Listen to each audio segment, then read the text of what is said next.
Tucker Wetmore, what's up, bro? B-Dub, what's up, man? It's good to see you. It's good to see you. Congratulations. You got the debut album. You're coming in hot. 19 songs on your first album. I feel like that is an over-accomplishment, man. So way to go above and beyond the bare minimum. Well, thanks, man. Yeah, it's definitely a lot of songs, for sure. But you've spent some time. I mean, you've worked on this for the last few years of your life. It's got to be maybe kind of a dream come true, a pinch me moment that, yes, it's finally happening. Yeah, no, absolutely. I mean, I've been looking forward to, even the thought of just creating my first project for as long as I can remember. And yeah, I've been working on this record for years now, and the time is finally coming. I feel like I'm getting a little antsy. It comes out next Friday, and I'm getting pretty fired up about it. You got to be making phone calls back home, kind of counting the days. Your parents just got to be over the moon proud of you, man. Your whole family, just got to be super excited. They're all pretty excited about everything that's going on in my life. And, I always feel bad because I can't, I don't really have the time to call them all day, every day, or, check in as much as I'd like to, or even be there as much as I'd like to. But they're still pretty fired up. So what's next as far as songs that you're going to write next? Are we going with a little more swagger side of your sound, a little more heartbreak, kind of combining the two, sticking with what you know? Well, obviously what we know has been a huge success for you so far. How you feeling as far as the next batch of music from Tucker Wetmore? I want to experiment a little more. I feel like we kind of played it safe, or I kind of played it safe with this first record. And this record is going to be something I can look back on in 10 years and, really be still proud of it. And even though I'm still green, I still got a lot to learn, but I think I'm going to be proud of it down the road for sure. And I want to experiment with sounds and, new topics. I feel like I played it pretty safe with this record, but I feel like there's a lot to be said, and there's some sounds that I want to experiment with. You have a quiet confidence about you, as is how I would describe you, quietly confident. But what is something that is totally dorky that people might not know about you, something totally nerdy that you're into? Oh gosh, nerdy. I love nerdy. I love Marvel, like Marvel movies. I'm a huge Marvel nerd. I feel like you're safe with that one these days. I feel like that's mainstream enough. Yeah, I'll take it. You're not going to get made fun of for having a Spider-Man T-shirt on. Yeah, but I mean, I've been a Marvel fan before Marvel was cool. Right.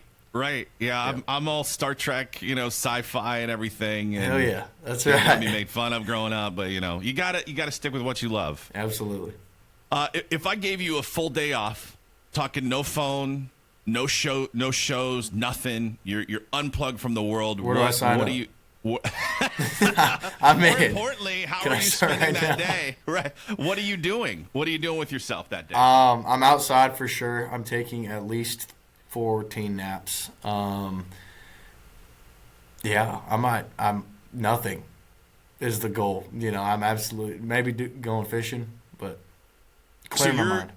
Your team be a lazy pile of crap, when you're on vacation, not go run a 5K. Yeah, 100%. No, absolutely not. Why would This is why we get along, because you can tell by my figure that I've done more of the napping than any of the exercise over the years. So I think maybe you've gotten a little bit in on that from your football days, but yeah, absolutely. But no, I'm relaxing. I'm doing absolutely nothing if I got the time to. Well, like when you have a gig where you're on the go constantly, or constantly have that switch on, you've got to have those days to just not do anything, right? Yeah, they're very important. They're almost more important. It's just like back in football. The rest days and the recovery days were equally as important as the practice days. And I kind of transitioned that over to my music career now.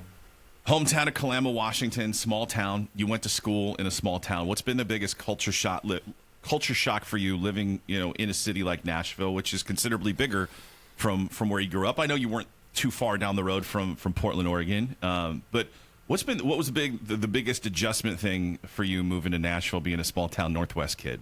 Yeah, I mean, I never spent any time in Portland, maybe like a couple times a year, but Blazer game, that's about it. I've only been to I think I've only been to one Blazer game. Wow. Okay. I think I was in middle school too. Got it. Okay. But yeah, I mean, it was definitely culture shock, especially when I first moved to town. In my hometown, the tallest thing there is trees. And then you come here and there's skyscrapers and buildings and stuff, which I've seen before, but living amongst them is just a whole different story. And it was weird. It took me a second, and I definitely still miss home, but I'm kind of used to it by now. But not fully. I don't think I'll ever fully get used to it. I'm trying to move out. Get out of the woods. Get to the burbs. Yeah, buy some property. Absolutely. I got you. Okay, you're taking one of your friends from Nashville to Kalama for the first time. Are you taking them to Lucky Dragon Burger Bar or Columbia Inn? Burger Bar.